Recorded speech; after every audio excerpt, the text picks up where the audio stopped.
पानी मार। पैसा पैसा पैसा पैसा भैंसा भैंसी भरवा के पैसा हम ना भरी ले।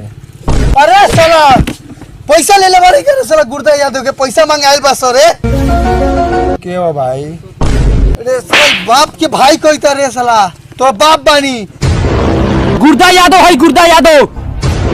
मुर्गा बुला लेवा तो खोज यहाँ झाट उखाड़े आयला।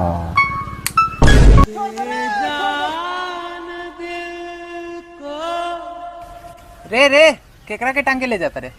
ई साला लदाहा बाटे, गांव भर से कर्जा लेके उड़ैले रहलक सब पैसा मार के पूरा गांव वाला सन फेंक दे रहलै ह। तो ले जाता नहीं एकरे के घरे उठा के।